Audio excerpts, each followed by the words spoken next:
Perkenalkan, saya Muhammad Chandra dan kurang lebih dalam 2 jam ke depan saya akan membantu dalam kegiatan moderator, kegiatan webinar PrEP, perlindungan untuk orang tersayang.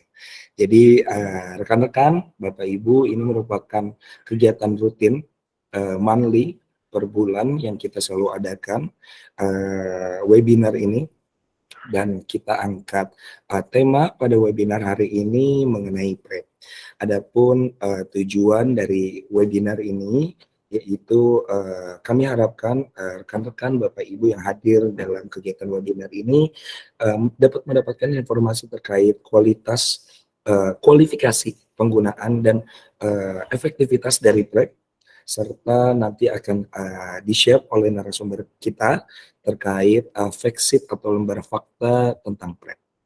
Dan juga yang kedua, harapan kami dapat menyediakan informasi terkait integrasi layanan IMS dan akses layanan dengan PrEP begitu. Dan juga nanti pada sesi ketiga kita akan mendengarkan sharing session dari rekan kita yang akan menceritakan pengalamannya dalam mengakses PrEP itu sendiri. Dan sebelum kita mulai, izinkan saya untuk menyapa narasumber yang sudah hadir dalam kegiatan webinar ini. Selamat pagi, Dr. Bagus Rahmat Prabowo dari Technical Consultant for HIV Prevention dari UNAIDS. Selamat pagi, Dok. Selamat pagi, Mas Chandra. Selamat pagi, Dr. Bagus. Dan juga rekan-rekan ada narasumber kita yang kedua, mungkin sepertinya sudah hadir, Dr. Ratia Ayuning Tias, pengelola program HIV/AIDS dan IPMS dari Suku Dinas Kesehatan Jakarta Selatan. Selamat pagi, Dr. Ratia.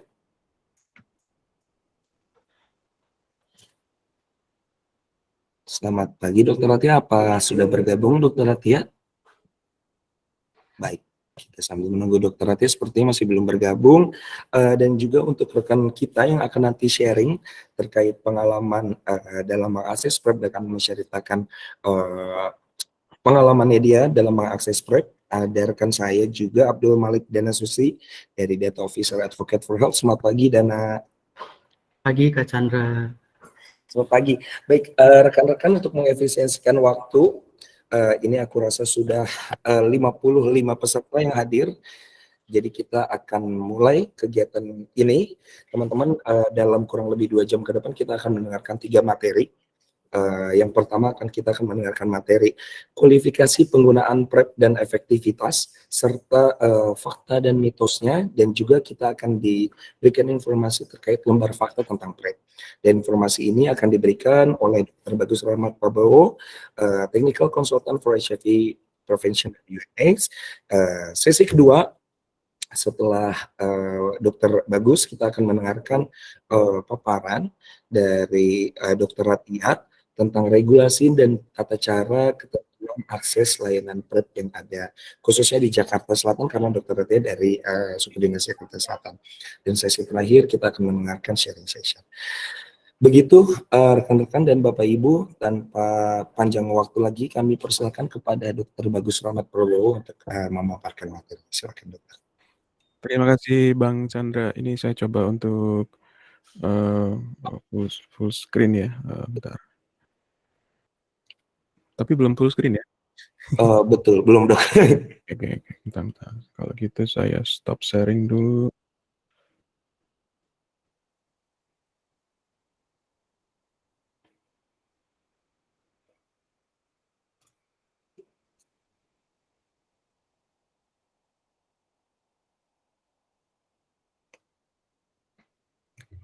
Sudah, Dok.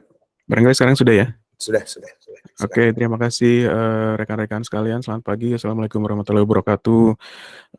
Ini kayaknya kali keberapa ya kita bicara tentang PrEP. Mungkin yang kali ini agak berbeda sedikit. Nah, menu hari ini itu menu saya ya maksudnya ya. Kalau menu keseluruhan kan tadi sudah ditampilkan oleh Mas Chandra. Jadi sebelum ngomongin PrEP, kita ngomongin dulu deh model konsep disease itu. Konsep penyakit itu seperti apa, kemudian bagaimana konsep pencegahan penyakit, yang ketiga baru kita ngomongin tentang PrEP itu sendiri.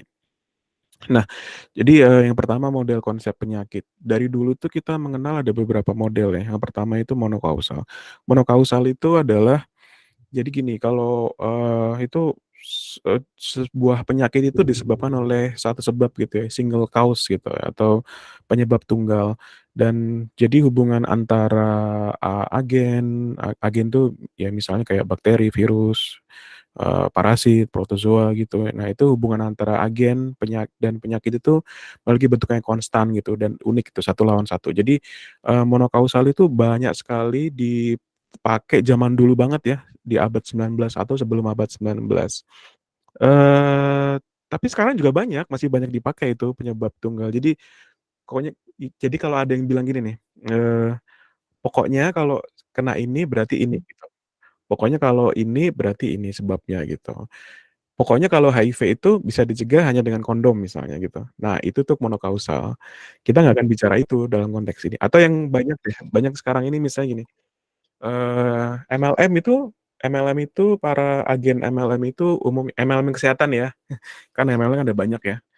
Ada arisan berantai itu kan juga mungkin MLM juga.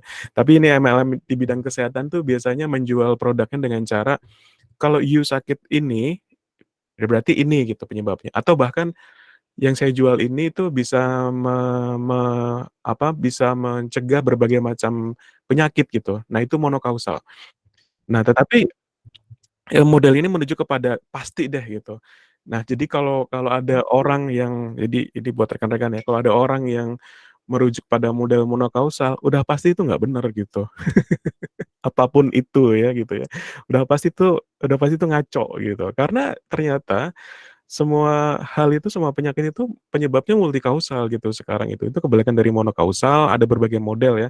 Ada triad epidemiologi, ada model roda, ada model wheel ya, dicetuskan oleh Dahlgren and Whitehead, ada model herd determinant. Tapi saya nggak bicara semua ini, saya akan coba yang model yang paling sederhana aja, yaitu model triad epidemiologi. Jadi ingat ya teman-teman ya, bahwa terjadinya suatu penyakit itu nggak ada yang satu sebab gitu. Contoh ya misalnya, kan ada yang ngomong juga, "HIV penyebabnya apa sih?" "Ah, itu gara-gara kamu berzina." Enggak sesederhana itu gitu. HIV penyebabnya apa? "Oh, gara-gara kamu pakai narkoba." Itu enggak sesederhana itu gitu. Jadi itu multi kausal gitu. Nah, untuk lebih jelasnya ada di sini mungkin. Nah, kenapa kok mmm, model monokausal itu nggak dipakai lagi, karena ternyata begitu abad 19 contohnya ya, orang mulai sadar tuh, oh ternyata penyakit itu sebabnya berbagai macam, nggak ada sebab tunggal.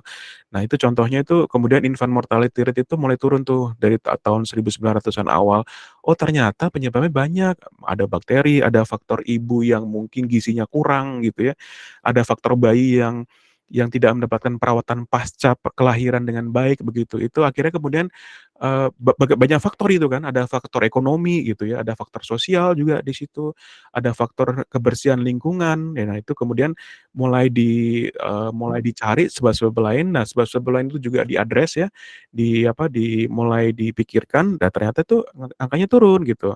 Itu salah satu contohnya ya, dan ini juga terjadi pada berbagai, disease gitu, berbagai penyakit, nanti kita bahas satu-satu. Nah, ini bukan monokausal, ini adalah multikausal. Jadi ada satu model yang sederhana sebetulnya. Jadi penyakit itu tuh nggak bisa disebabkan oleh sebab tunggal gitu. Contoh, ini kan agennya kan virus HIV ya, host-nya atau vektornya itu manusia gitu. HIV itu penyebabnya itu, ya itu karena berzinah gitu. HIV penyebabnya karena apa, karena kamu apa, sering keluar malam gitu, nggak ada hubungannya juga ya. Atau misalnya bukan HIV deh, HIV misalnya apa ya, misalnya hipertensi misalnya.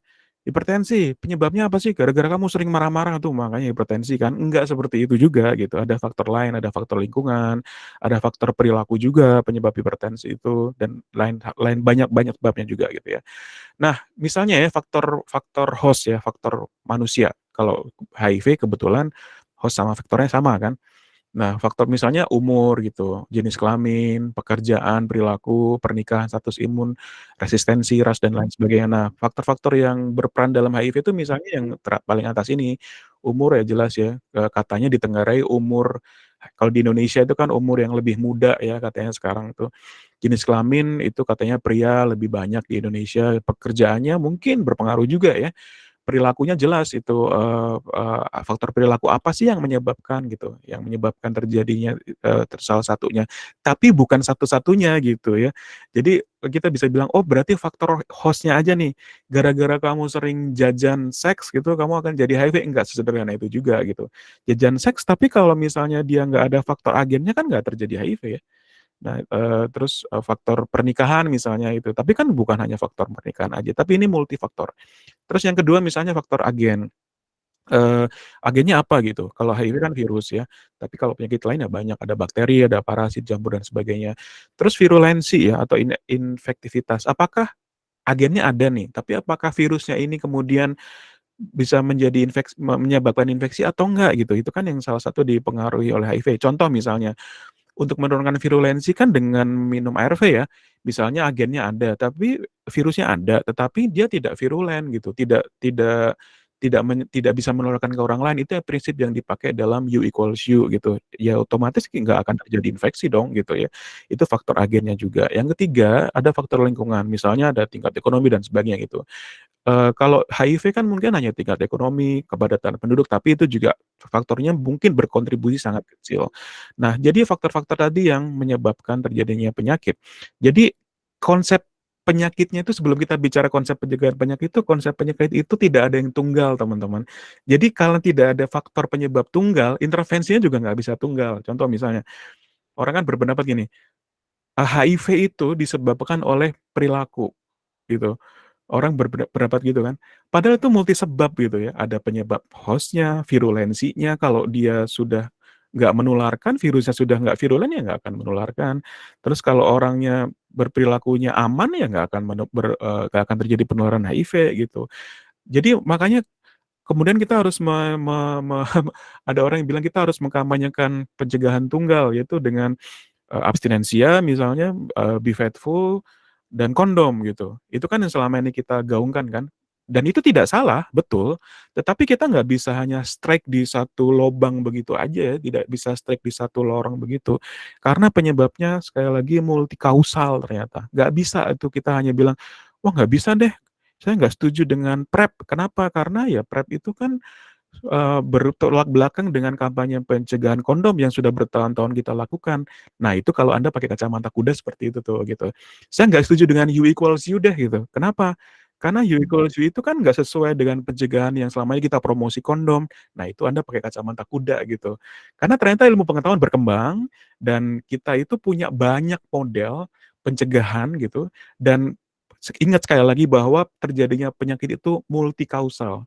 Tidak monokausal gitu, tidak disebabkan oleh penyebab tunggal. Oke, pencegahan penyakit. Apa sih yang disebut dengan pencegahan penyakit itu? Itu adalah segala aktivitas, jadi semua banyak ya aktivitas, bukan hanya satu, tapi banyak banget yang melindungi orang terhadap potensi bahaya kesehatan atau konsekuensi buruknya gitu ya. Jadi dengan kata lain itu adalah tindakan eradikasi, eliminasi, atau minimisasi, atau pencegahan disabilitas. Kan kita sekarang sangat akrab ya dengan jargon eliminasi TB, eliminasi HIV, getting to zero 2030. Tapi kita nggak paham konsep pencegahan penyakitnya seperti apa. Nah, sebelum kita bisa eliminasi, sebelum kita eradikasi 2030 itu kita harus paham dulu ya konsep apa yang disebut dengan pencegahan. Oke, kita harus tahu dulu level pencegahan. Level pencegahan itu ada 4 sebetulnya. Ada primordial, itu istilah baru sih sebetulnya. Dulu nggak pernah ada istilah pencegahan primordial. Kita hanya mengenal pencegahan primer, sekunder, dan tersier. Pencegahan primordial itu baru banget ya. Untuk HIV misalnya, seseorang mulai terinfeksi HIV di sini. Nah, pencegahan primer itu adalah manajemen faktor risiko sebetulnya. Jadi pencegahan sebelum seseorang terinfeksi HIV. PrEP masuk di sini, kondom masuk di sini, kampanye-kampanye itu masuk di sini juga, atau bahkan bisa masuk pencegahan primordial itu, kampanye-kampanye kesehatan itu ya. Kemudian kalau sudah mulai terinfeksi HIV kan juga harus ditangani ya. Mungkin kalau terinfeksi HIV itu ada beberapa saat, itu beberapa lama orang dengan tanpa gejala gitu. nggak ada gejalanya sama sekali. Nah, di sini mungkin muncul pencegahan sekunder, bisa dengan deteksi dini, tes HIV dengan segala macam bentuknya gitu ya, atau mungkin dengan pengobatan gitu ya. Nah, ketika mulai menunjukkan gejala, mungkin mulai fase klinis, pengobatan infeksi oportunis dan sebagainya gitu. Nah, untuk jelasnya ada di sini sebetulnya. Jadi kita bedakan dua gitu. Ada fase yang sebelum ada virusnya dan fase sesudah ada virus dalam tubuh seseorang, dalam tubuh kita gitu ya. Eee, itu dibedakan dari ada tidaknya patogen atau ada tidaknya virus kalau HIV ya. Dan yang kedua, bentuknya seperti apa? Nah, kalau sebelum ada virus ya bentuknya pencegahan primer. Jadi pencegahan agar ya kita nggak terinfeksi virus begitu ya. Tapi ada juga pencegahan ketika kita sudah kemasukan virus gitu ya, yang namanya pencegahan sekunder dan ada pencegahan tersier. Tujuannya apa? Ya, jadi kalau pencegahan primer itu mengurangi insiden agar semakin banyak orang yang tidak terinfeksi begitu. Nah, yang pencegahan sekunder itu mengurangi prevalence, yaitu dengan cara memperpendek riwayat alamiah penyakit. Dan yang ketiga itu pencegahan tersier itu mengurangi dampak dan komplikasi. Lalu kegiatannya apa? Contohnya gitu ya, misalnya kalau pencegahan primer itu selalu ada dua, selalu ada promosi kesehatan dan, specific intervention lah kalau bahasa, globalnya ya. Jadi health promotion and specific intervention itu primary prevention atau pencegahan primer. Kita nggak boleh milih tuh, saya mau promosi aja deh gitu, bodo amat dengan pencegahan, spesifik gitu ya, intervensi spesifik, nggak bisa memilih gitu. Contoh gini deh, di penyakit lain ya, misalnya malaria. Malaria itu kan, ada pencegahan primer pasti ya, eee, kalau kita bisa kampanyekan, "Oh hati-hati malaria itu, perindukan nyamuknya diberantas," kalau di Papua misalnya gitu ya. Tapi bagi orang Jawa yang mau ke Papua, itu ada perlindungan spesifik, ada specific intervention, misalnya meminum obat profilasis anti malaria, itu specific intervention itu. Terus Anda udah gini nih, Anda datang ke Papua terus Anda hanya bilang, "Ayo dong sarang nyamuk diberantas supaya nggak ada nyamuk." Nggak ada gunanya juga kalau tiba-tiba Anda di sana digigit nyamuk. Jadi nggak bisa milih sayangnya gitu ya. Jadi harus pencegahan primer itu harus selalu ada 2 gitu, ada promosi, health promotion dan specific intervention. Nah, lalu bagaimana kalau sudah terinfeksi, pencegahan sekunder? Pencegahan sekunder itu juga selalu ada 2 gitu. Jadi deteksi dini dan, limitation gitu ya, pembatasan ketidakmampuan. Itu yang kalau kita kenal dengan temukan dan obati gitu. Deteksi dini, ayo temukan, deteksi dini sesegera mungkin, itu deteksi dini. Perawatan karena deteksi dini kan perawatannya pas ya gitu ya. Nah kalau, obati ya, disability limitation gitu. Nah yang terakhir itu, pencegahan tersier itu bentuknya rehabilitasi ya.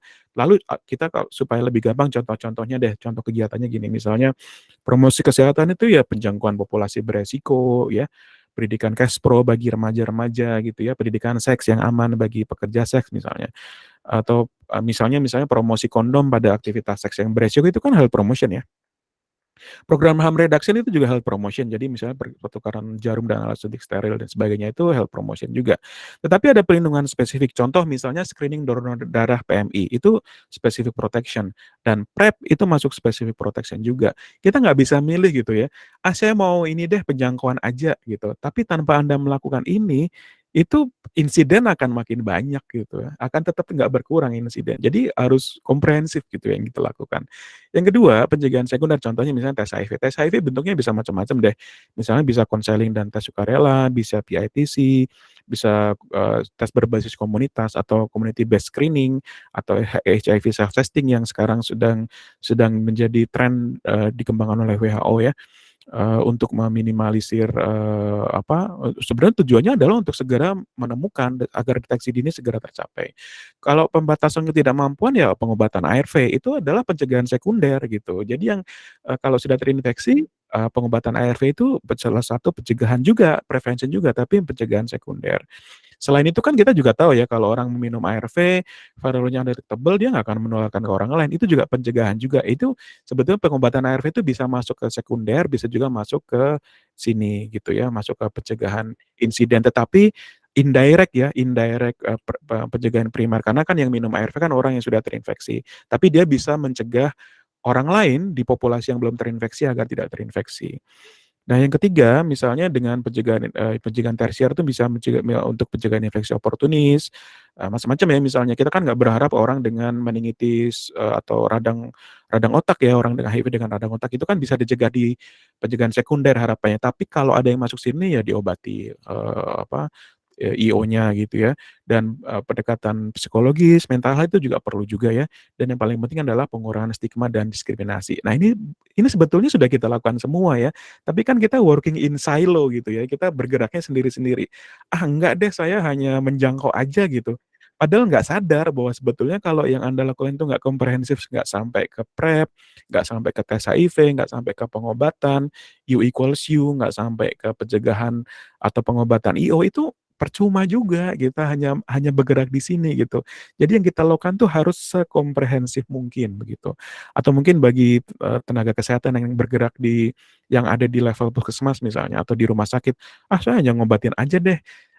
Tapi nggak ada gunanya juga kalau tidak ada referral dari penjangkauan, penjangkau nggak masuk ke situ, nggak ada pendidikan Cashpro gitu ya, nggak ada PrEP di situ, nggak ada tes HIV di sana, itu percuma juga gitu ya. Ya nggak percuma sih sebetulnya, tapi kurang berdampak maksimal gitu. Ya akhirnya gitu-gitu aja gitu ya. Lalu bagaimana dengan PrEP? PrEP itu kan termasuk tadi kan kita sudah tahu konsep pencegahan penyakit. Penyakit itu tidak ada yang monokausal, pasti multikausal. Dan kalau PrEP itu termasuk pencegahan primer. Pencegahan primer masuk ke bagian ada dua kan, ada health promotion dan specific intervention. PrEP ini masuk ke specific intervention. Nah, PrEP itu Indonesia sekarang sudah on the radar ya. Kalau kita bicara 2 tahun lalu Indonesia itu masih blank gitu ya. Ini di Asia Pasifik. Indonesia sekarang sudah ada kebijakannya, mungkin sebentar lagi akan menjadi kebijakan nasional, ditandai dengan di Permenkes yang terbaru kemarin, PrEP sudah masuk ke sana, mungkin sebentar lagi akan menjadi kebijakan nasional. Kemudian sudah ada programnya kita, dan capaiannya sekarang sudah hampir 2.500 orang on PrEP ya. Nah, sekarang sudah nggak ada waktu lagi untuk debat apakah PrEP ini efektif atau enggak sih sebetulnya, karena kita sudah yakin bahwa, pencegahan itu selalu lebih murah dibandingkan dengan pengobatan. Contoh misalnya ya, Anda sekarang memberikan akses PrEP bagi orang yang beresiko dengan memberikan ARV misalnya sebulan atau nanti ya setiap, nggak tiap hari kan kalau PrEP itu kan, berkala aja diberikannya. Akan jauh lebih murah dibandingkan dengan Anda memberikan ARV pada orang yang HIV positif dan umurnya nanti mungkin sampai 80 tahun gitu atau 90 tahun. Itu kan berpuluh-puluh tahun ya. Dengan Anda memberikan obat sebulan itu kan lebih efektif dibandingkan dengan Anda memberikan obat untuk 60 tahun ke depan. Itu sudah pasti tentunya. Nah, melihat pengalaman dari negara lain, kita yakin bahwa PrEP ini akan mampu menurunkan insiden. Tadi kan Anda lihat ya, di garis yang di kotak yang, pencegahan primer itu kan menurunkan insiden. Itu tuh kita yakin PrEP akan mampu menurunkan insiden HIV di Indonesia. Bagaimana kita yakin? Ada contoh misalnya ya, di US begitu inisiasi PrEP meningkat yang warnanya merah gitu, ternyata, angka, diagnosis HIV juga turun. Turunnya lumayan itu, gradual banget itu ya. Dan ini ada trajektorinya kan, trajektorinya tuh kita bisa prediksi akan terjadi penurunan gitu ya. Yang kedua, contoh di, San Francisco juga masih sama begitu penggunaan PrEP naik, itu angka kasus baru menurun dan tentunya angka kematian juga turun pastinya gitu ya. Bagaimana dengan di Australia? Di Australia itu kan mereka tuh punya program yang bagus ya untuk harm reduction. Harm reduction tadi masuk ke pencegahan primer kan, pencegahan primer dan health promotion. Pencegahan harm reduction-nya bagus, mereka pemakaian kondomnya juga bagus, 90-90-90-nya tuh tercapai gitu. 90-90 itu kan termasuk pencegahan yang sekunder ya sebetulnya ya, temukan, obati, pertahankan itu pencegahan sekunder. Mereka tuh tercapai ya, sudah tercapai dari beberapa tahun yang lalu gitu. Tetapi kasusnya konstan gitu. Kasus infeksi baru kok tetap nggak turun-turun ya, konstan gitu, tidak ada penurunan kasus infeksi baru. Nah, begitu ada project NPIC di negara bagian New South Wales, itu ternyata bisa diukur terjadi relative risk reduction. Jadi kalau pakai bahasa epidemiologi itu, ada relative risk reduction sampai 32% dalam waktu 1 tahun. Nah, dalam waktu 1 tahun itu 12% ya, berarti coba kalau misalnya nanti, dalam waktu 2 tahun, itu terjadi penurunan yang akan terus begitu. Itu kita yakin itu, dan bagaimana dengan di Indonesia, kita yakin akan mengukur hal yang sama juga. Ada beberapa, pendapat misalnya, "Ah, enggak ah, PrEP itu kan, orang nanti nggak pakai kondom dong," gitu. Jadi nanti, HIV-nya iya turun, tapi IMS-nya gimana dong? IMS-nya tetap naik dong nanti gitu. Ada pendapat begitu ya. Jadi ada memang ada satu penelitian dari Janus tahun 2007 dan Scott and Closer 2016, memang pada pengguna PrEP itu ada kompensasi perilaku karena merasa bahwa saya sudah menggunakan PrEP, saya nggak akan beresiko terinfeksi HIV, maka saya nggak akan pakai kondom. Itu memang ada, peningkatan kompensasi perilaku. Tetapi ingat, pada setiap pengguna PrEP itu setiap datang ke layanan itu ada screening IMS. Jadi ada kelebihan yang kita dapat di situ. Memang betul, tetapi ada peningkatan screening IMS. Itu juga diperkuat juga oleh salah satu tulisan yang ditulis oleh Montana tahun 2019. Kita punya kelebihan peningkatan screening IMS. IMS-nya itu dari dulu tetap tinggi gitu. Cuman bedanya sebelum PrEP itu kita nggak obatin, setelah PrEP kita obatin gitu. Mendingan mana? Mending diobatin atau nggak diobatin? Tentunya kita milih nggak IMS dong ya. Tapi kalau kita ketemu dan diobatin itu tentunya akan lebih baik. Sebelumnya nggak ketemu dan nggak diobatin gitu. Jadi IMS-nya jadi tinggi nih gara-gara PrEP. Nggak begitu juga membaca datanya. Sebelumnya IMS-nya tinggi, tetapi nggak ada case finding-nya gitu. Jadi nggak diobatin. Nah, di Vietnam juga itu ternyata terjadi peningkatan 72% dalam diagnosis IMS. Oh, berarti PrEP meningkatkan IMS dong? Enggak juga, bacanya nggak begitu.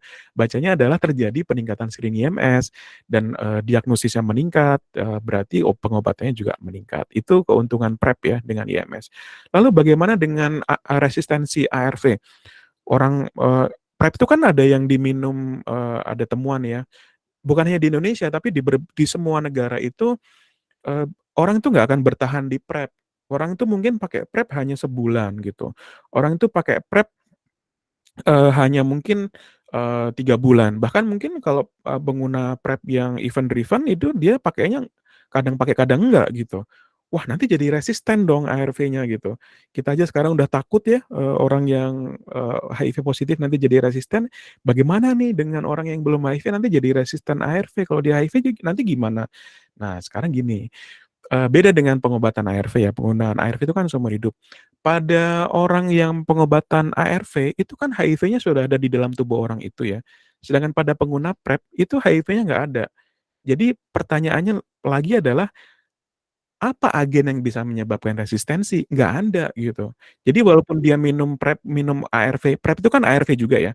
Jadi walaupun dia minum ARV-nya belang bentong gitu, terus minum, terus nanti seminggu lagi atau 2 minggu lagi stop, itu tidak akan menimbulkan resistensi. Dia akan memberikan efek payung kepada orang yang HIV negatif, tetapi tidak akan menimbulkan efek resistensi. Kenapa? Karena nggak ada yang bikin resisten gitu.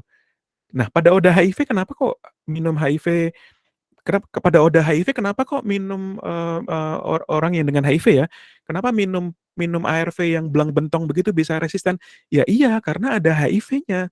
Virus HIV-nya itu jadi pinter, dia jadi tahu bagaimana cara untuk melawan si ARV itu. Tetapi pada orang yang minum PrEP, yang belum HIV positif, kan nggak ada tuh yang bikin resistensi terhadap apa, orang virus HIV-nya nggak ada kan, gitu. Jadi jangan khawatir terhadap, resistensi ARV.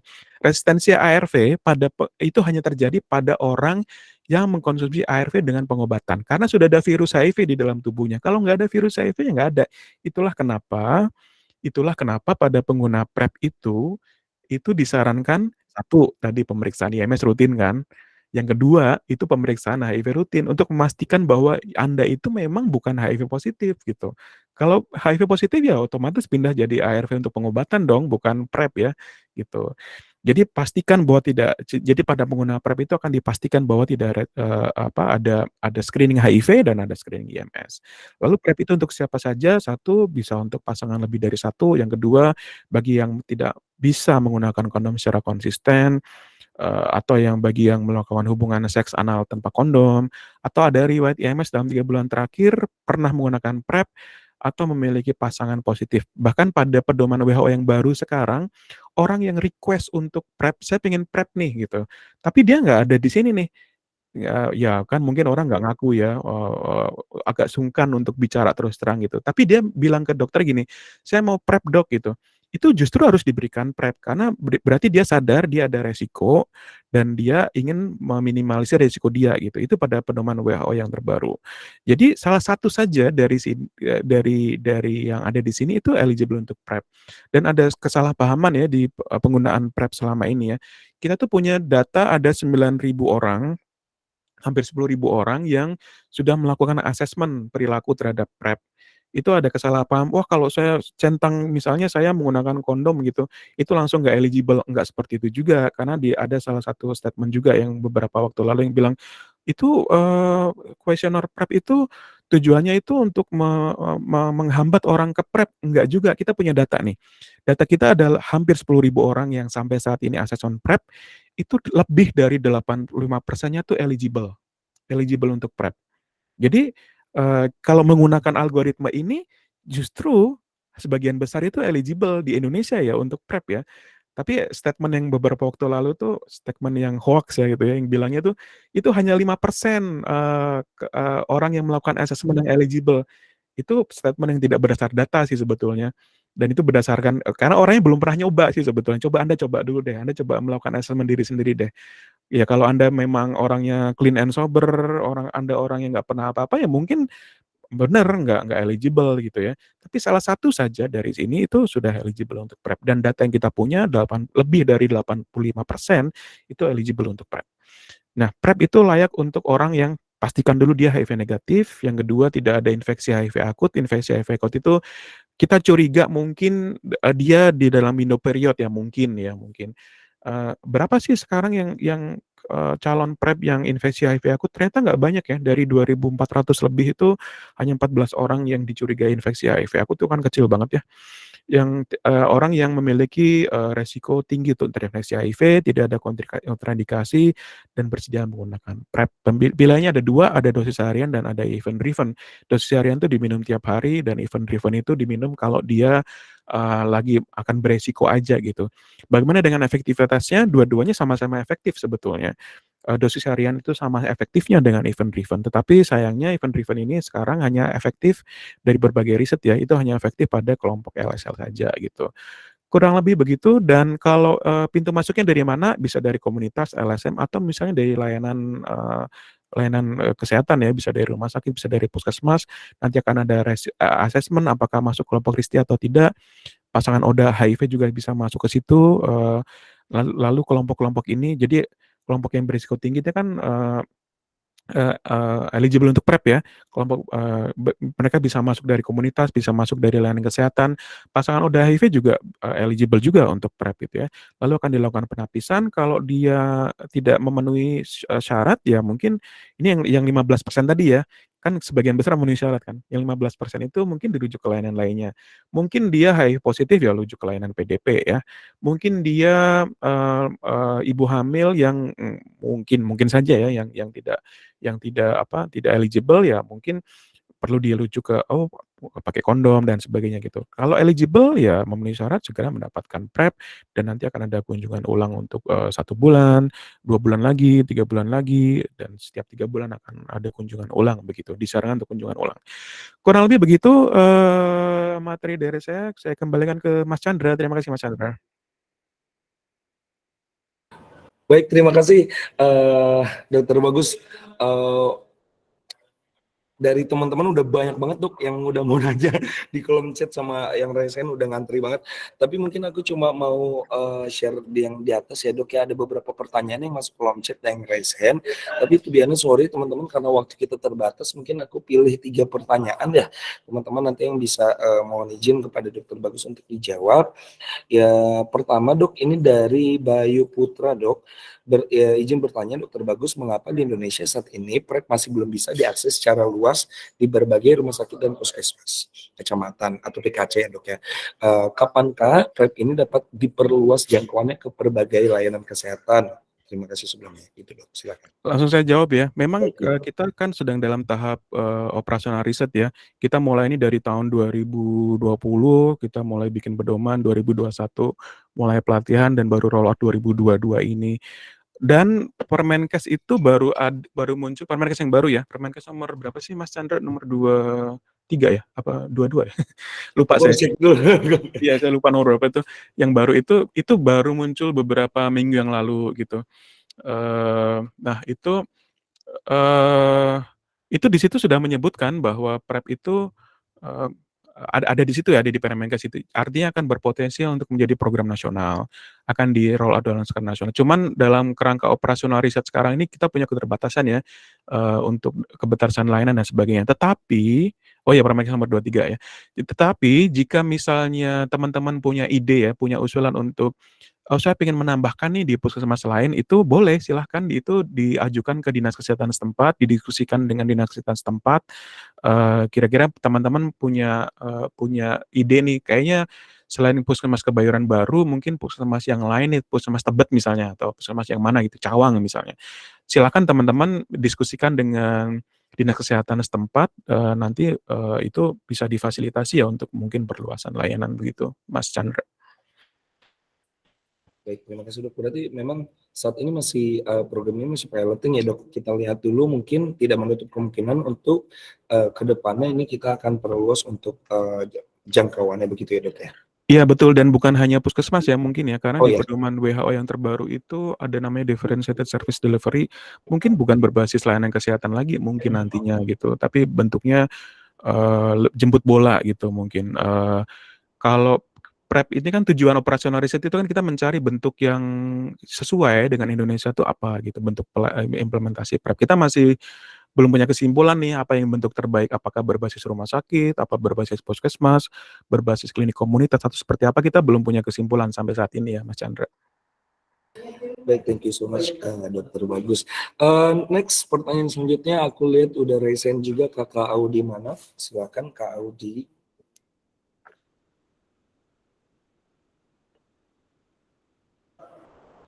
Halo, silakan Kak Audi. Oke, kita bisa next ke Mas Gondo Kusumo ya ini ya. Bapak Gondo Kusumo silakan.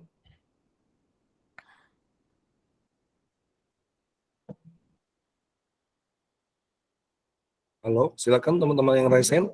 Oke, kita next lagi. Ibu Susanti. Ibu Susanti, silakan Ibu Susanti. Wah, ini yang next. Yang resen Atau mungkin gimana? di chat ada yang Ada di chat betul Dok. menarik itu. Di chat ini dari Mas Resdi Family ya mungkin ya Dok yang aku share. Izin bertanya Dokter Bagus, ada pasien kami positif HIV tetapi CD4-nya sangat rendah. Nah, CD4-nya oke. Dan kondisi pasien sudah pada stadium 4 menurut spesialis. Setelah ditanya kepada istri pasien, pasien pernah berhubungan dengan penderita HIV positif 8 tahun yang lalu. Tetapi setelah dicek istri, pasien HIV-nya non-reaktif. Kami mengajukan untuk cek HIV 3 bulan lagi. Apakah kemungkinan hasilnya non-reaktif? Oh, ini di luar.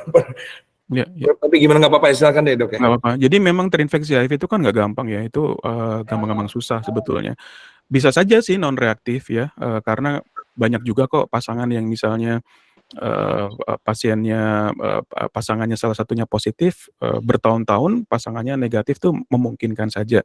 Apalagi kalau misalnya pasangannya sudah konsumsi ARV, itu kan ada prinsip U equals U gitu ya. Itu tentunya nggak akan terinfeksi HIV gitu.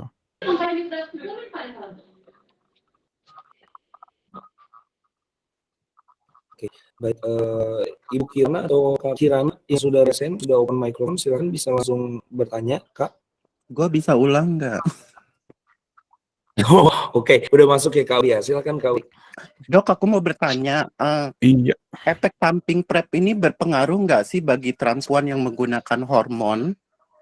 Itu pertama. Terus kalau boleh usul nantinya, kalau PrEP ini dibuka seluas-luasnya setiap puskesmas ada, bisa nggak sih variannya itu ditambah kayak semacam rasa buah atau apa biar kita pans gitu menggunakannya? Iya, terima kasih Audi. Yang Terima menarik kasih. ya usulannya menarik. Mungkin ya kita nggak bisa mengatur itu sih, tapi coba kita usulkan nanti ke apa yang pembuat obatnya ya.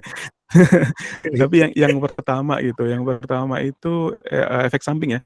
Jadi kalau setiap obat yang masuk ke tubuh manusia tuh ada namanya drug interaction gitu atau interaksi obat. Interaksi obat itu bisa berbentuk efek samping atau bisa berbentuk yang lain gitu.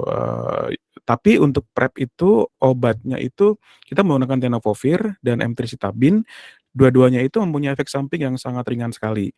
Efek samping yang selama ini kita catat selama implementasi PrEP di Indonesia itu hanya ada mual gitu ya, ada mual. Itu pun hanya bagi orang-orang yang mungkin punya faktor predisposisi lain ya, misalnya memang ada sakit MA sebelumnya gitu ya, ada gangguan asam lambung itu. Tapi kalau orang-orangnya nggak ada gangguan asam lambung sih rata-rata nggak ada mual ya, baik-baik aja gitu. Dan itu kita catat juga itu angkanya kecil kok ya, di bawah 5% yang mual-mual itu, dan menghilang dalam waktu beberapa hari sampai 1 minggu gitu. Jadi efek sampingnya kecil. Pedoman WHO yang lama itu mengatakan ada kemungkinan efek samping ke ginjal, makanya diperlukan pemeriksaan creatinine clearance gitu ya. Tapi ternyata enggak ya, ternyata setelah bertahun-tahun program ini berjalan, kalau di Indonesia kan baru setahun kurang ya, di negara lain setelah bertahun-tahun dengan lebih dari 600.000 orang yang sudah PrEP, itu ternyata enggak signifikan. Jadi kemudian di pedoman WHO yang baru itu di-drop itu ya, pemeriksaan. Jadi tidak ada gangguan ginjal juga gitu, jadi aman. Jadi obat ini sebetulnya relatif aman dikonsumsi, efek samping yang muncul itu minimal banget ya, hanya paling mual gitu. Efek samping jangka panjang tidak ditemukan, karena program PrEP ini kan kalau kita baru bentar ya, tapi di tempat lain itu kayak di Thailand itu sudah mulai pilot itu dari tahun 2012, 2013, dan efek samping jangka panjangnya nggak ada, itu udah lebih dari 10 tahun kan. Di beberapa negara juga dari 2010, 2011 itu nggak ada efek samping jangka panjang, gitu Mas Chandra. Oke, baik, terima kasih Dokter Bagus. Aku harap jawaban dari Dokter Bagus menjawab pertanyaan teman-teman, dan aku mohon maaf karena kita waktunya terbatas, Dok. Jadi Oh aku iya nggak iya, bisa terima kasih. persilakan teman-teman Oh yang iya, lain. ini ada pertanyaan yang agak penting juga ya di Baik. chat itu dari Pak Edi Teguh Pribadi gitu ya. Ada concern tentang IMS. Tadi sudah saya sampaikan juga di presentasi itu, memang IMS-nya terlihat meningkat ya, terlihat meningkat. Tapi sebetulnya itu adalah bentuk dari case finding, Pak. Sebelumnya tuh case finding-nya nggak ada. Jadi seolah-olah nggak ada IMS. Padahal sebelumnya sudah ada IMS dan nggak diobatin. Dengan adanya program PrEP itu, kita punya keuntungan, kita punya case finding IMS yang lebih baik. Karena case finding IMS yang lebih baik, otomatis diobatin. Kalau IMS diobatin, ya IMS-nya akan menular ke orang lain gitu. Jadi ini pemikiran lama nih yang berpikir bahwa saya nggak setuju PrEP kalau nanti meningkatkan IMS. Nggak begitu juga sebetulnya gitu. Mungkin mau jelas ya mungkin. Mas Chandra. Ya, baik, terima kasih Dok. Sama aja mungkin seperti kayak ketika ada negara maju yang melamporkan kasus HIV-nya tinggi dengan negara yang berkembang di bawah, tidak ada pelaporan, itu bukan berarti tidak ada, tapi karena tidak dites gitu ya Dok. Iya, kan kita tahu ya, contoh misalnya yang paling gampang gini, kan ada 3 negara tuh ya. Ada Brazil, Argentina, Prancis. Mereka pernah jadi juara Piala Dunia tuh. Brazil pernah mengalahkan Prancis pernah mengalahkan Italia pernah mengalahkan Argentina dan sebagainya gitu. Tapi Brazil, Argentina, Italia itu, Prancis itu nggak pernah mengalahkan Indonesia. Jadi Indonesia yang tidak terkalahkan dong ya, harusnya gitu, logikanya gitu. Itu hanya karena kita nggak pernah bertanding lawan mereka, nah itu logikanya gitu deh gitu. Jadi sebelumnya tuh IMS nggak pernah ditemukan, kelihatannya kecil karena nggak pernah dites gitu. Nah sekarang kita punya chance nih dengan adanya PrEP, kita tes IMS dan diobatin gitu, Mas Chandra gitu. Menarik Dok, thank you so much Dr. Bagus Rahmat Prabowo dari UNS Technical Consultant for HIV Prevention. Dokter, terima kasih atas waktunya dan materinya yang sangat menarik, Dok. Aku persilakan buat Dokter mungkin bisa standby, atau kalau misalnya ada kegiatan lain juga nggak apa-apa Dok, bisa. Terima kasih Mas Chandra. Siap, terima kasih Dokter Rahmat. Dan rekan-rekan, kalau tadi kita udah membicarakan tentang kualifikasi penggunaan dari PrEP, efektivitasnya, lalu bagaimana sih perjalanan PrEP ini sehingga ini akan menjadi salah satu untuk prevention dari HIV dan AIDS gitu. Nah, kalau kita tadi udah membicarakan itu, nah sekarang kita akan masuk nih teman-teman, Bapak Ibu, kita akan masuk dalam regulasi dan cara ketentuannya itu yang ada di Indonesia itu seperti apa gitu.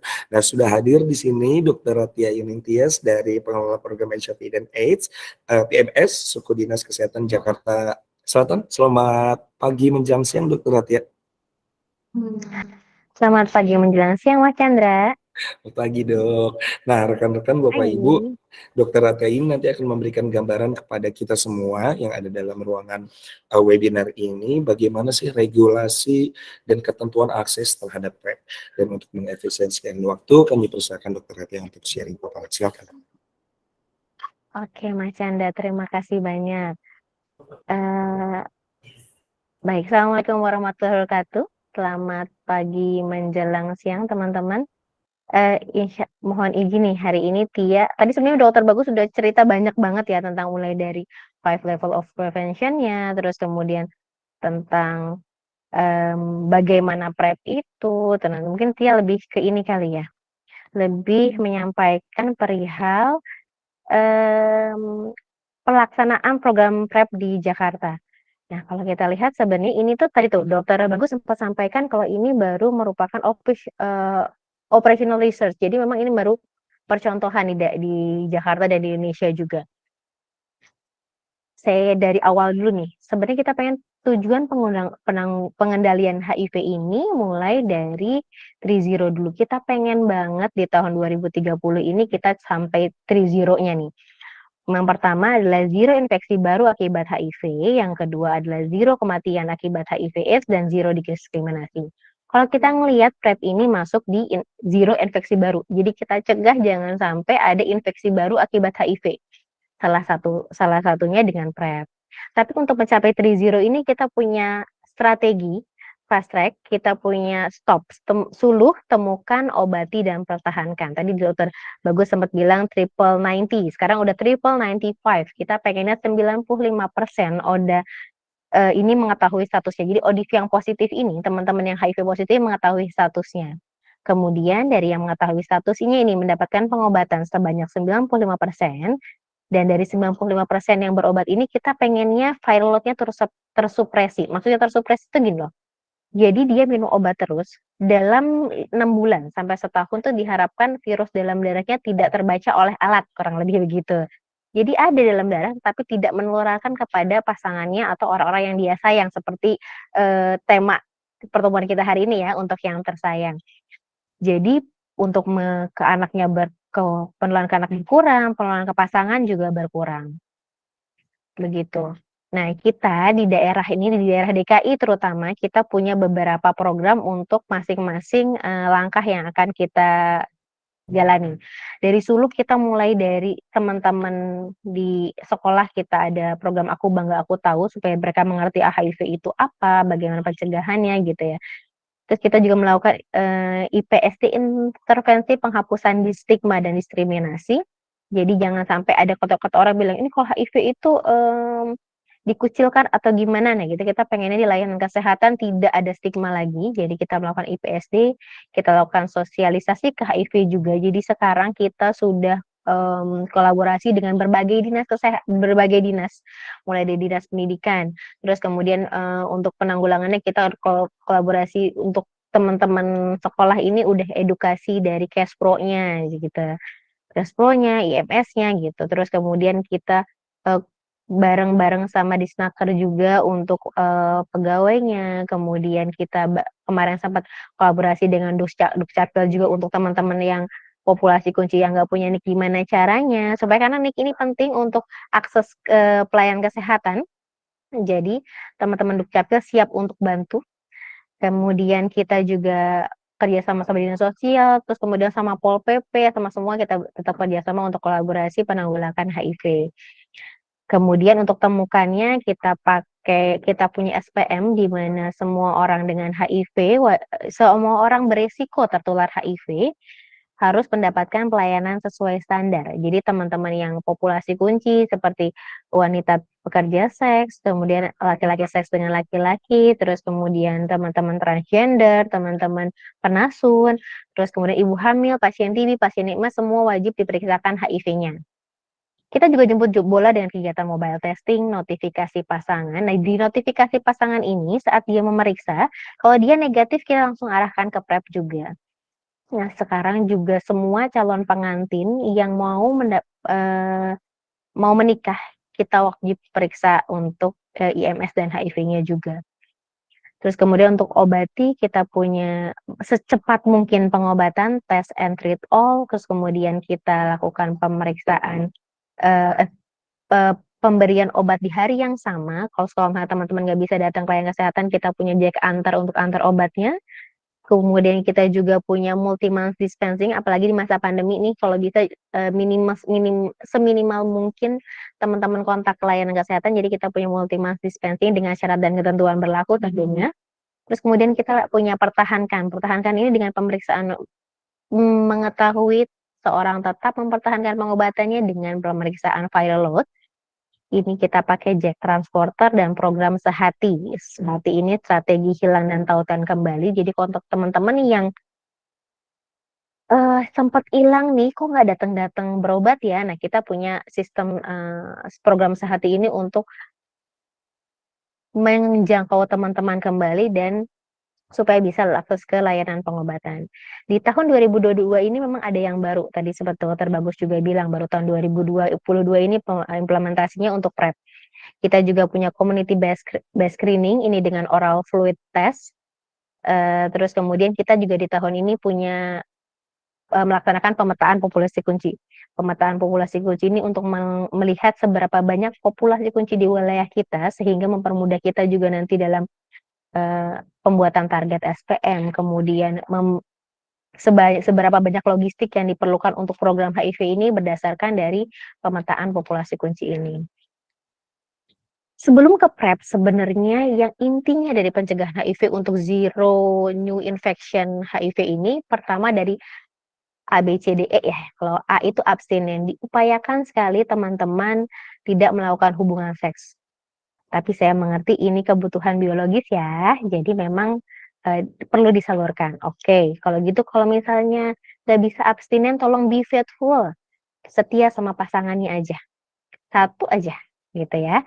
Kalau misalnya ternyata masih sulit untuk setia, paling tidak menggunakan kondom, gitu. Jika dan kondom ini juga melindungi, Dokter Bagus tadi sampaikan juga, selain melindungi dari HIV-nya, melindungi dari IMS-nya juga.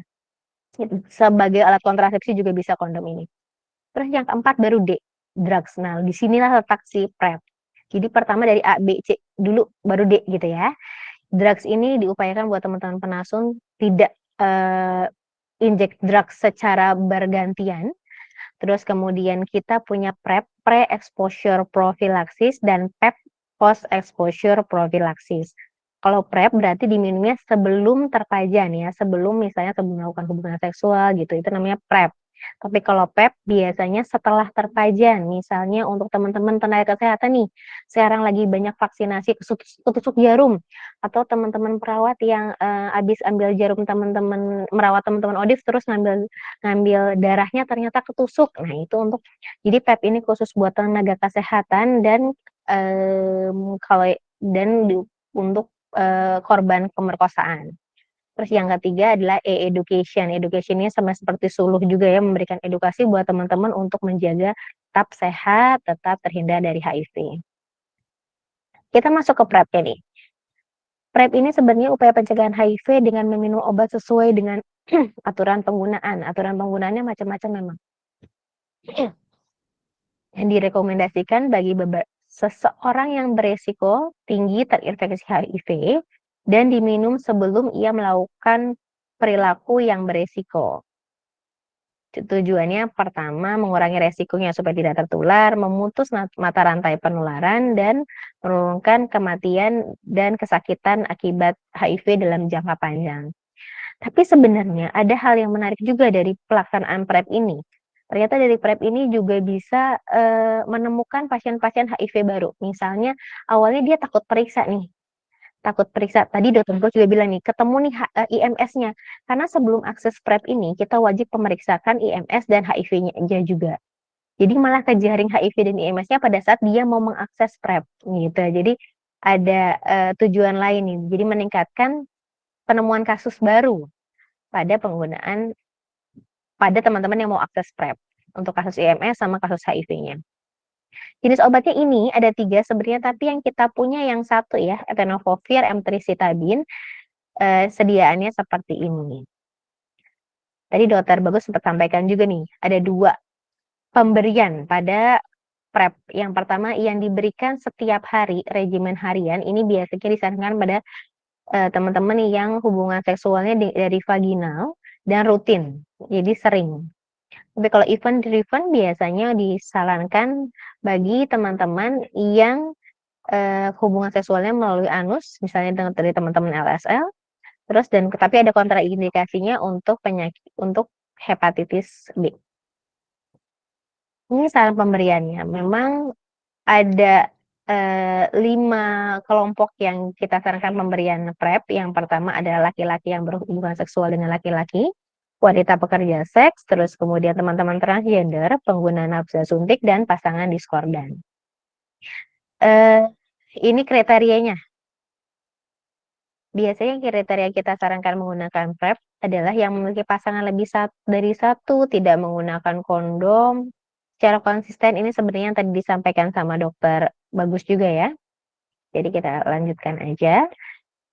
Yang paling penting adalah layak apa enggaknya, ini utamanya adalah harus status HIV-nya negatif. Karena kalau positif kita pakainya ARV ya, nggak pakai PrEP. Jadi harus negatif dia, terus kemudian dia beresiko tinggi terinfeksi HIV dan tidak ada kontraindikasi terhadap regimen PrEP. Kemudian kriteria Vaskesnya adalah layanan ini adalah layanan PDP, layanan yang memberikan pengobatan buat HIV. Terus kemudian dia juga layanan yang melakukan pelayanan untuk pengobatan IMS. Bisa fasilitas pemerintah atau swasta. Di Jakarta sejauh ini memang masih teman-teman dari puskesmas yang melayani. Kita punya 12 puskesmas. Nanti puskesmas mana aja teman-teman bisa lihat. Dan diharapkan layanan ini juga memiliki jejaring dengan kelompok populasi beresiko HIV atau merupakan fasilitas yang menjadi rujukan dari teman-teman komunitas, teman-teman LSM, jadi supaya mereka lebih gampang untuk merujuk dampingannya untuk mengakses PrEP. Tadi Dokter Bagus juga udah cerita nih, kita mulai memang di tahun 2021 untuk pelatihannya, terus kemudian koordinasi dan segala macam. Untuk Dinas Kesehatan sendiri baru keluar SK Dinas Kesehatannya tanggal 17 Maret 2022 untuk layanan PrEP. Itu kenapa kita baru mulai di tahun ini. Di tahun ini kita lakukan BIMTEK, monitoring, evaluasi terus dilakukan hingga yang terakhir adalah di bulan Oktober. Sekarang ya awal Oktober kita lakukan yang paling baru. Ini dia 12 layanan di Jakarta yang punya akses untuk PrEP. Di Jakarta Utara ada 3, Koja, Penjaringan, dan Pademangan, puskesmas kecamatannya ya. Jakarta Barat ada Taman Sari, ada Tambora. Di Jakarta Timur ada Cakung dan Cipayung. Jakarta Pusat, Senen, dan Sawah Besar. Jadi di Jakarta Selatan, Kebayoran Baru, Mampang Perapatan, dan Tebet. Untuk capaiannya memang paling banyak adalah pasien dari Kebayoran Baru nih. Nanti Dokter Unik biasanya udah ini banget nih, udah expert banget. Kemarin terakhir udah sampai di 273 pasien yang akses PrEP di Kebayoran Baru. Dan memang paling banyak capaian PrEP ini di Jakarta Selatan. Jadi teman-teman bisa datang ke 3 layanan ini untuk ke 12 layanan ini untuk akses PrEP. Ini jumlahnya. Di Jakarta ada 977 yang sudah inisiasi PrEP. Oke, kemudian memang paling banyak yang mengakses adalah teman-teman dari populasi kunci LSL. Sekitar 80% ya, banyak sekali dari LSL. Dari pasangan ODIF, pasangan dengan yang memiliki pasangan positif, pasangan serodiskordan, jadi pasangan yang negatif, tapi pasangan satunya adalah positif, itu 6%. Kemudian dari wanita pekerja seks ada 8%. Kalau dari teman-teman transgender ada 6%, dan teman-teman penasun belum ada sih sejauh ini. Nanti kita cek. Ada 2 orang, tapi nggak masuk presentasinya, masih 0, sekian gitu ya. Kalau kita lihat dari DKI, penting sekali sinergitas kolaborasi nih antara teman-teman fasilitas kesehatan, teman-teman LSM, dan Sudinkes. Teman-teman LSM ini diharapkan memang melakukan penyuluhan, promosi, optimalisasi proses rujukan, dan mobilisasi klien. Jadi teman-teman LSM yang lebih dekat nih. Kita punya juga sekarang yang namanya community based testing ya, CBT. Nah, CBT ini pakai SHBK, screening HIV berbasis komunitas. Ini menggunakan oral fluid test, jadi pemeriksaan screening HIV-nya pakai cairan oral. Nah, kalau misalnya teman-teman dari LSM ini menemukan hasilnya negatif, kita sarankan ke layanan kesehatan untuk akses PrEP gitu. Terus kemudian kalau positif berarti aksesnya untuk ART. Kalau di fasilitas kesehatan diharapkan buat komunikasi antar layanan. Jadi kalau memang teman-teman tadi bilang belum semua layanan punya PrEP, memang ini karena masih untuk studi ya, jadi kita baru punya 12 layanan, diharapkan layanan-layanan sekitar lain di wilayah yang sama bisa merujuk pasien-pasiennya untuk akses PrEP. Gitu. Kemudian kami di Dinas dan Studi Dinas Kesehatan melakukan optimalisasi proses koordinasi, kebijakan, dan sosialisasi program. Ini biasanya alurnya. Jadi teman-teman saat dia ada pasien HIV positif baru, kita melakukan notifikasi pasangan. Jadi kita minta untuk pasangannya melakukan pemeriksaan HIV. Nah, saat dia negatif, baru kita rujuk ke layanan pencegahan HIV dengan penggunaan PrEP, tetap dengan edukasi penggunaan kondom yang baik, dan kalau misalnya laki-laki belum disirkumsisi, berarti kita sarankan untuk sirkumsisi. Dari screening berbasis komunitas juga bisa seperti itu, yang tadi sudah saya sampaikan, lakukan pemeriksaan, kalau ternyata negatif, bisa akses ke PrEP. Tadi Dokter Bagus sempat cerita sedikit nih tentang asesmen perilaku terhadap PrEP. Jadi biasanya gini, teman-teman bisa akses ke web ini, https PrEP.org questionnaire nanti, PrEP ID org questionnaire, nanti dari sini lakukan asesmen perilaku pribadi dulu. Setelah nanti di tahap akhir nanti akan ada notifikasi apakah layak untuk PrEP atau enggak. Kalaupun layak nanti akan ada pilihan fasilitas layanan kesehatan, dan kemudian teman-teman bisa klik yang mana dan dijanjikan di tanggal berapa. Memang tidak semua orang yang mengikuti proses ini ternyata datang layanan kesehatan. Kemarin kalau nggak salah dari Kebayoran Baru sendiri ada sekitar 500 sekian yang akses sudah melakukan asesmen, tapi ternyata yang datang hanya 273. Jadi baru sekitar 53%-an yang datang. Gitu. Jadi pertamanya yang teman-teman bisa lakukan kalau mau akses PrEP, ke ini dulu, ke web ini dulu, kita ikuti langkahnya baru buat janji sama dokternya via aplikasi. Itu tantangannya selama PrEP ini berjalan, yang masih banyak populasi kecil yang belum bisa terjangkau jangkau. Jadi masih belum banyak yang akses ya, tapi ini juga memang karena baru, jadi mungkin juga karena baru belum banyak yang akses, kemudian banyak yang tersembunyi juga. Terus kemudian kalau dari fasilitas kesehatan merasakan ada kendala di aplikasi, tetapi itu tetap terus kita lakukan perbaikan-perbaikan. Kemudian kita belum ada batasan usia untuk inisiatif PrEP juga masih, karena ada batasan usia, jadi kita masih untuk pasien-pasien yang remaja ini masih agak bingung nih ya. Persepsi komunitas terhadap aktivitas PrEP dan penggunaan obat-obatan, belum semua layanan konseling dan testing HIV berhubungan dengan layanan PrEP. Jadi diharapkan semua yang akses VCT, semua yang akses konseling dan testing, kalau negatif kita rujuk ke layanan PrEP. Terus kemudian masih ada persepsi bahwa PrEP mendukung perilaku beresiko. Sebenarnya gini ya, kita itu karena di kesehatan lebih utamakan kesehatannya. Jadi bukan berarti kita mendukung, tetapi gimana caranya kita menjaga teman-teman ini tetap sehat. Gitu. PrEP masih menggunakan protokol dan program percontohan. Dan masih adanya stigma terhadap penggunaan PrEP ini merupakan tantangan-tantangan yang kemudian harus kita sikapi bersama juga, supaya kedepannya lebih sukses untuk PrEP-nya ya. Dan diharapkan memang teman-teman kalau untuk keberhasilan program diharapkan merujuk banyaknya dampingan ke PrEP ini sehingga dapat dinilai dengan baik. Hasil penilaian ini nanti kemudian akan menentukan apakah akan lebih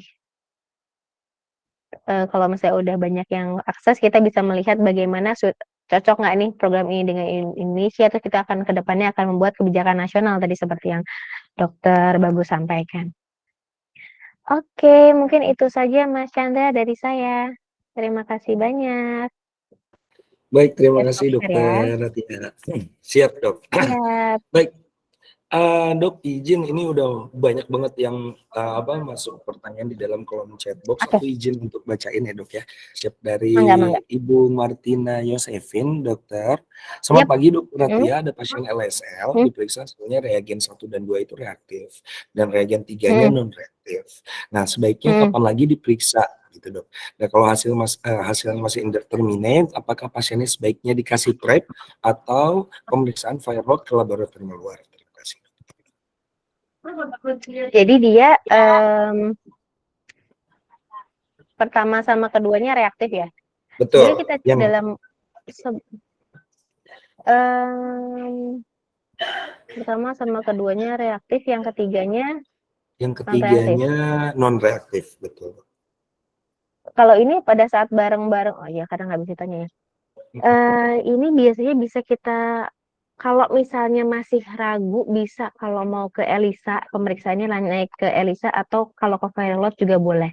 Sebenarnya lebih pasti dengan pemeriksaan viral load sih. Jadi bisa tahu ininya apa namanya, lebih pastinya gitu, sehingga lebih nyaman. Sebenarnya kalau ini bisa kita lakukan untuk kemungkinan besar positifnya besar sih. Tapi kalau untuk konfirmasi ulang yang pasti banget adalah dengan pemeriksaan viral load. Mungkin gitu. Baik dok, berarti intinya dalam pemeriksaan sebelum kita diberikan PrEP itu, kita harus betul-betul pastikan bahwa si pasien ini tidak terinfeksi HIV gitu ya dok ya? Tidak ada HIV di dalam tubuh, baru bisa. Oke, baik. Itu dari Ibu Martina Yosefin, lalu dilanjutkan dari Mas Bayu Putra. Izin dok bertanya, nah bagaimana prosedur untuk pasangan kita agar bisa ke puskesmas saat sudah ada layanan PrEP? Dan apakah bisa datang langsung mengunjungi puskesmas tersebut, karena di Rumah Sakit Persahabatan saat ini belum bisa akses PrEP.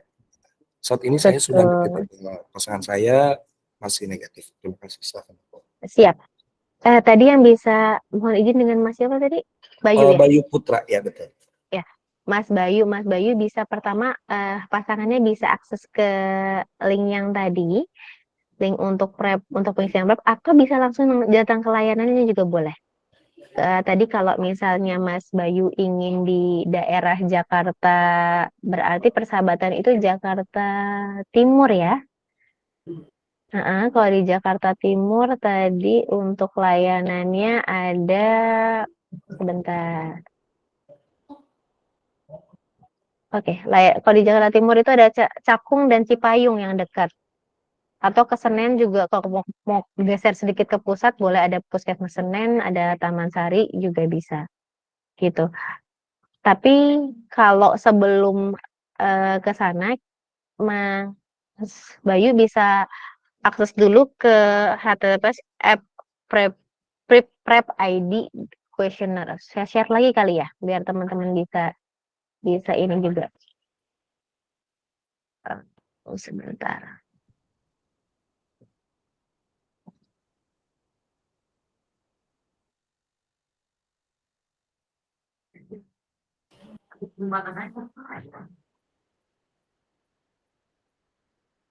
Nah, ini bisa ke sini Mas, ke alamat ini, diakses dulu. Nanti di sini ada penilaian pribadi dulu. Kalau misalnya ternyata oke, eligible untuk diberikan PrEP, nanti ada pilihan layanannya mana aja. Kemudian bisa janjian di hari apanya gitu. Kalau layanannya tadi yang di Jakarta adalah ada 12 layanan ini. Ini layanannya.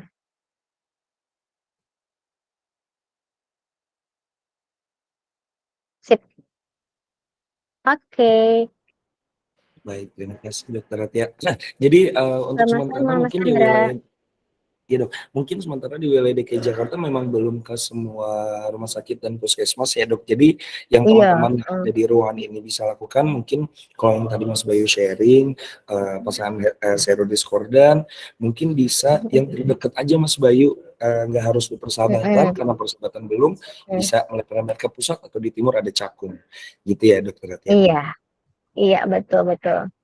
Oke, masih ada satu pertanyaan lagi. Silakan teman-teman yang mau bertanya bisa diketik di dalam kolom chat. Nanti akan aku bantu untuk sebutkan. Oh, ini ada pertanyaan menarik nih dok dari Mas Afrian Ahmad ini. Nah, dokter Iya, Atia, apakah PrEP, oke, iya. apakah PrEP itu bisa diakses bebas oleh penjual online dan bisa dijual bebas di komunitas? Karena saya sebagai orang yang non reaktif tertarik untuk mengkonsumsi PrEP. Begitu dok, silakan. Enggak sih, jawabannya enggak. Jadi memang tidak dijual bebas. Jadi malah gini loh Mas Arfian ya. Daripada Mas Arfian beli online, datang aja ke puskesmas itu gratis. Dan akan dijelaskan sama enggak semuanya ini ada trik khusus, bukan trik ya, tata cara minumnya ini khusus nih. Jadi memang harus dokternya menjelaskan satu persatu tuh bisa beda-beda. Ada orang yang dapatkan pengobatan tiap hari, ada yang pengobatannya hanya sebelum melakukan hubungan aja. Nah, itu tuh perlu konseling dulu sama dokternya. Jadi dokternya akan kasih tahu, "Mas, Mas yang untuk Masnya cocoknya yang ini nih," gitu. Misalnya event driven atau yang daily gitu ya. Nah, terus kemudian cara minumnya gimana. Nah, terus kemudian sebelum minum obat ini juga perlu pemeriksaan laboratorium sebelumnya.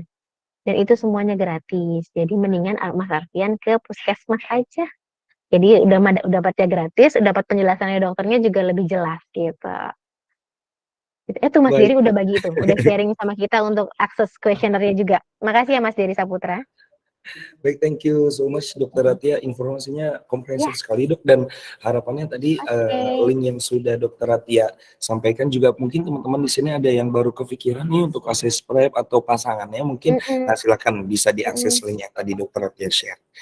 Gitu. Siap. Yang share Mas Dery nih, malah Mas Dery di kolom chat ada Iya, iya, di linknya, kolom chat. ya gampang.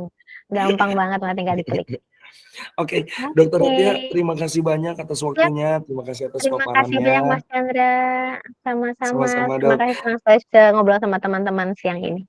Siap dok. Dok, aku persilakan dokter Oke. untuk bisa standby atau misalnya ada kegiatan lain juga silakan ya dok, mangga. Siap, siap. Siap dok, Makasih banyak terima ya Mas Chandra ya. kasih. Iya, Baik rekan-rekan, mari. sebelum kita masuk kegiatan kita, agenda kita selanjutnya, aku mau reminder nih buat teman-teman untuk mengisi link absensi yang ada di kolom chat box, dan juga nanti dari panitia akan memberikan gifts yang menarik buat teman-teman, bagi teman-teman yang ikut berpartisipasi secara aktif dalam kegiatan webinar ini. Jadi silahkan kalau ada pertanyaan, aku minta maaf banget, aku nggak bisa nyalain semua karena ternyata banyak yang bocor suaranya, jadi silakan teman-teman yang mau nanya bisa diketik di dalam kolom chat box aja, nanti aku yang share ke narasumber-narasumber kita. Itu, dan masuk ke agenda kita selanjutnya. Tadi kita udah dengar dari Dr. Bagus terkait kualifikasi penggunaan PrEP, bagaimana PrEP berjalan di Indonesia, dan juga tadi kita mendengarkan dari Dr. Ratia mekanisme akses dari PrEP itu bagaimana. Nah, sekarang kita juga lebih komplit ini supaya kita tahu nih gambarannya gimana. Kita tanya nih sama teman-teman kita yang udah pernah akses PrEP. Nah, barangkali teman-teman yang baru ingin untuk mengakses, perlu nih gambaran dulu nih bagi terkait pengaksesan PrEP ini seperti apa. Nah, udah hadir di sini rekan saya Dana. Selamat siang Dana. Siang Kak Chandra. Oh, suara saya terdengar ya? Aman, kedengaran. Oh, baik, baik. Gimana, sehat, Beb? Lumayan sudah. Anda sehat lumayan, berarti ada sakit ya, Dana? Betul. Oh gitu. Ya, semoga sehat sekali. Dan Ya.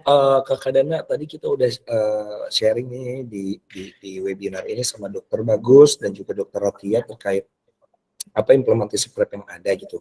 Dan kita sebenarnya butuh nih dari site-nya Dana nih sebagai pengguna ya yang baru akses gitu ya, gimana sih seperti bisa diceritain mungkin awalnya gitu loh, maksudnya dari Kakak Dana ini awalnya itu untuk sorry, aku belum minta Dana untuk perkenalin diri ya, aku udah kenal tapi yang lainnya belum kenal, dan jadi silakan kenalan dulu dan mangga.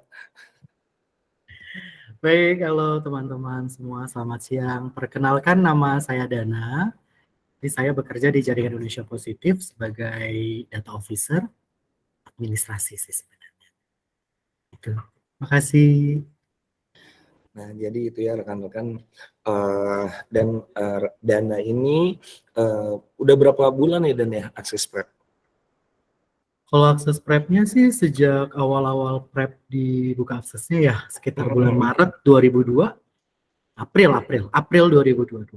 April 2022 berarti Itu langsung kurang lebih akses. sudah Mei, Juni, Juli, Agustus, September, Oktober, November. Udah 7 bulan ya Dan ya? Betul.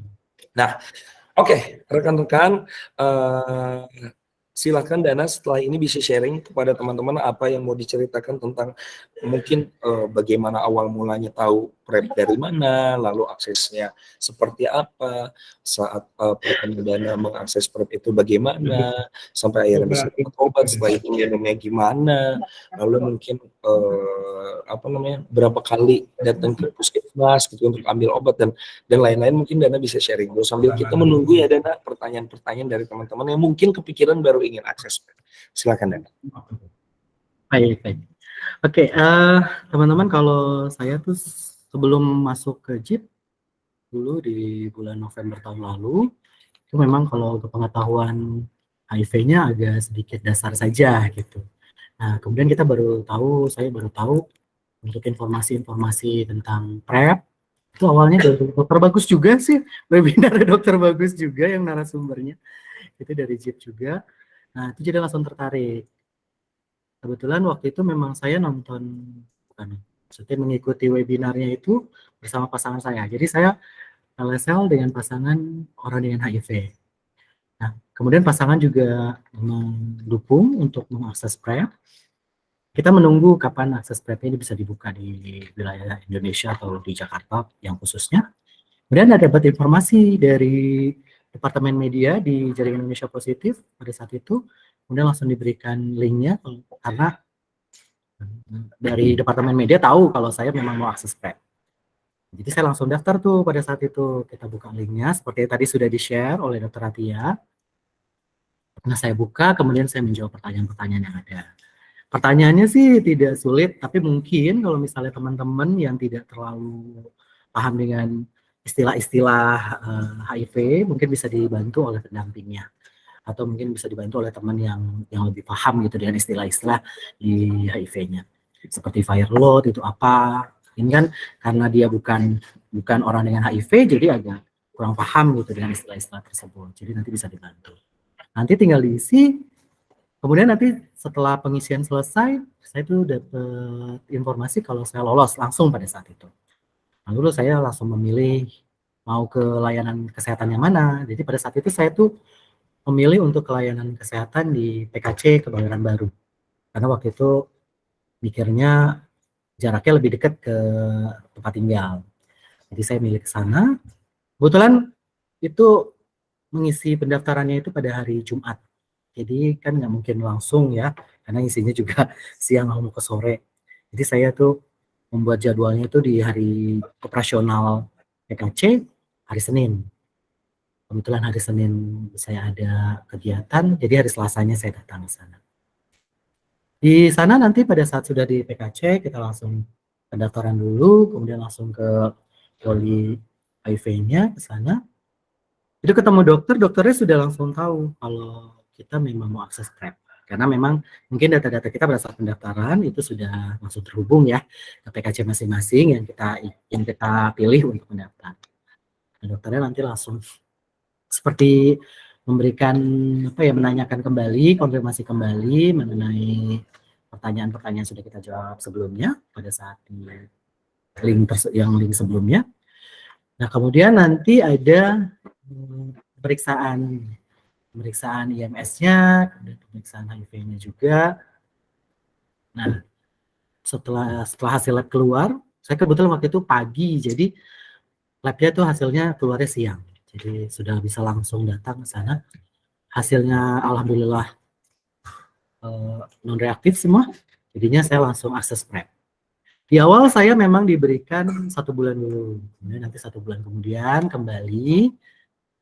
Kemudian ada setelah 1 bulan nanti ada pertanyaan lanjutan gitulah ibaratkan ya.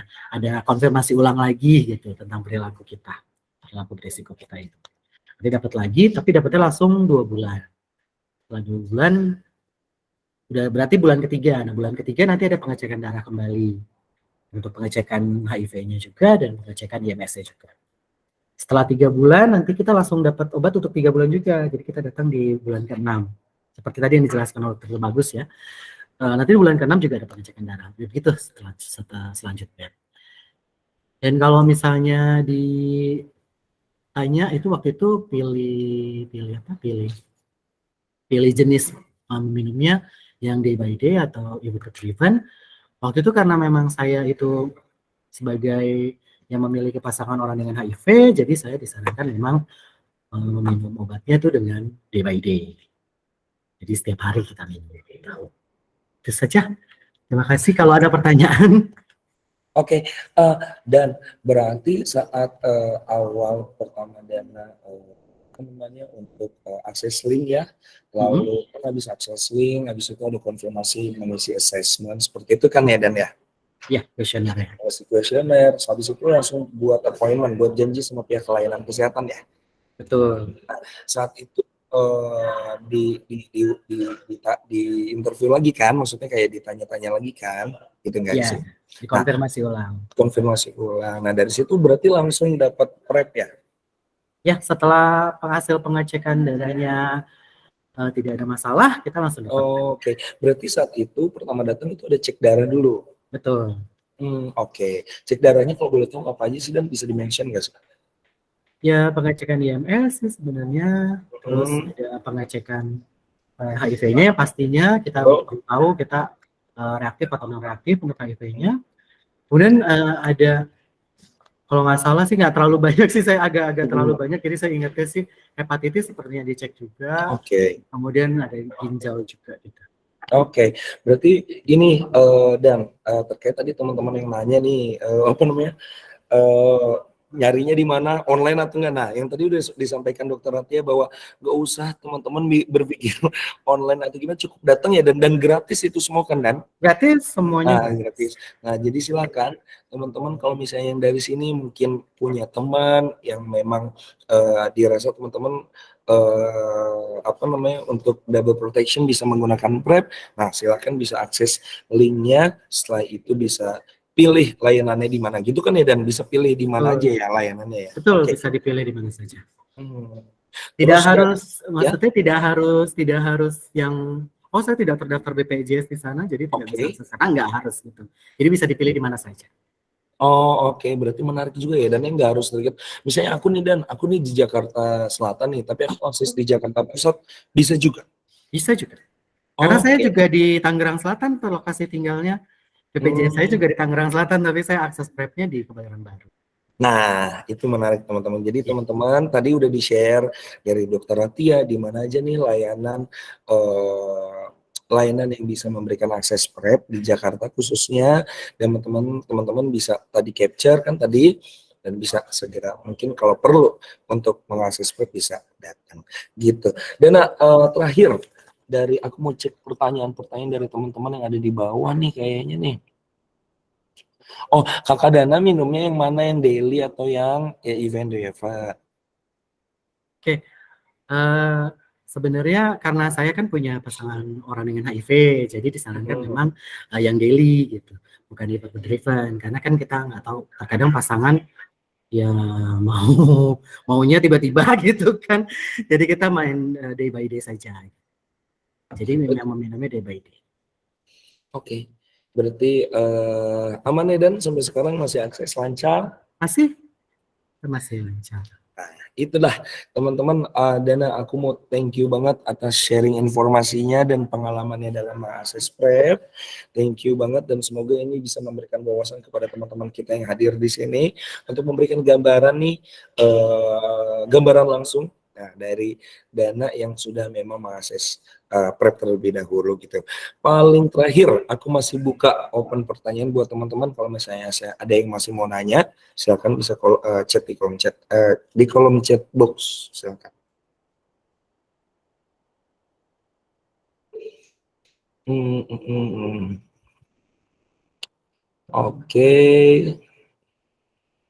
Oke, sementara itu, dan berarti teman-teman kita sudah di penghujung waktu. Oh, ada lagi. Nah, ini Dana dari Kakak Fajar nih, Dan. Apakah obat yang daily ini sama yang event driven itu komposisinya sama nggak, Dan? Pernah lihat nggak sih sebenarnya Dana kan minumnya yang daily dose ya. Nah, kalau yang pernah lihat yang event driven nggak sih? Oh, itu sebenarnya sih yang saya tahu itu obatnya sama saja. Hanya dia kan jenis cara meminumnya saja yang berbeda. Kalau Tapi obatnya jenis obatnya sama.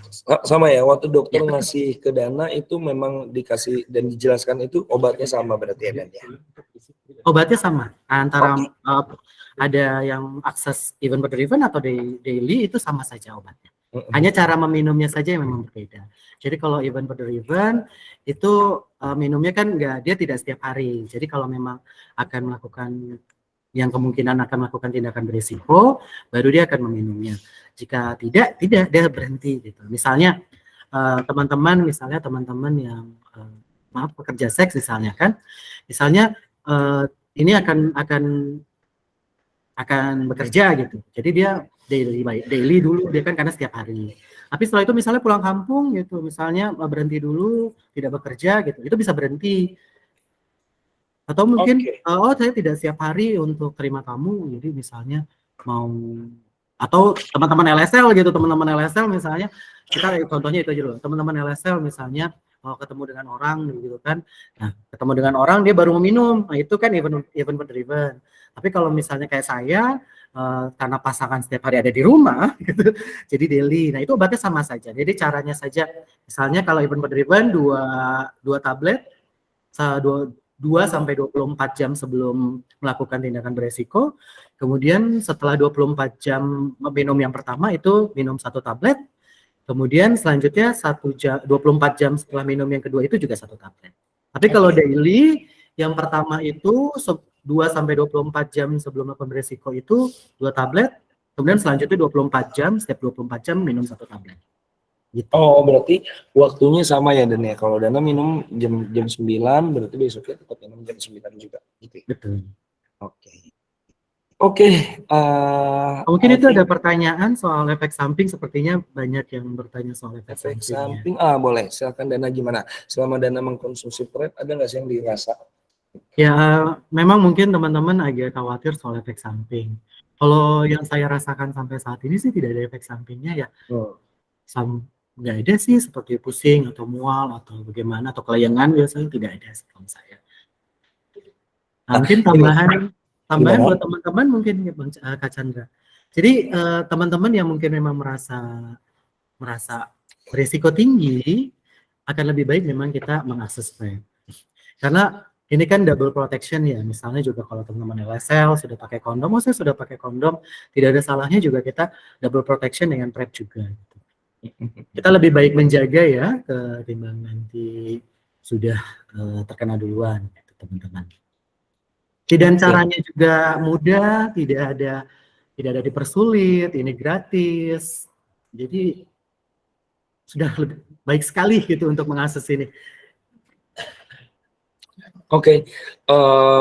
Terima kasih Dana udah share pengalamannya, dan aku juga mengucapkan kepada seluruh narasumber yang sudah memberikan materinya, kepada yang pertama kepada Dr. Bagus Rahmat Prabowo dari Technical Consultant for HIV Prevention and AIDS, juga Dr. Ratia Ayunintias dari Suku Dinas Kesehatan Kota Jakarta Selatan, lalu juga terakhir Kakak Abdul Malik Dana Suci yang sudah sharing juga pengalamannya untuk akses PrEP gitu ya. Akhir kata teman-teman, saya mewakili Jaringan Indonesia Positif mengucapkan terima kasih sebesar-besarnya, dan aku harap apa yang JIP berikan semacam webinar ini dapat memberikan efek yang positif kepada teman-teman semua, terutama kepada teman-teman yang memang mempunyai peran gitu, atau teman-teman yang mempunyai concern untuk mengetahui tentang informasi HIV gitu.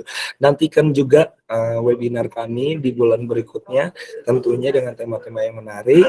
Dan saya Muhammad Chandra, mohon maaf apabila ada kata-kata yang salah selama sesi webinar ini, mohon dimaafkan. Sampai bertemu lagi di kegiatan selanjutnya. Ya, terima kasih Dokter Rahma, terima kasih Dokter Atia. Ada 2 pemenang yang aku mau kasih tahu kepada teman-teman dan nanti akan di reach out oleh tim panitia. Yang pertama Mas Edi dan juga Mas Edi Teguh Rival ya. Sebentar, aku cek ini masuk yang di sini itu. Oke, Edi Teguh Pribadi dan juga yang kedua Mas Afrian Ahmad. Nanti dari tim panitia akan menghubungi teman-teman. Jadi jangan lupa Mas Edi, Mas Afrian juga isi absensi yang ada di kolom chat box untuk kita reach out melalui WA. Teman-teman lainnya juga itu cukup sekian untuk kegiatan kita hari ini. Akhir kata, Assalamualaikum warahmatullahi wabarakatuh. Sampai ketemu di kegiatan selanjutnya. Bye-bye semuanya.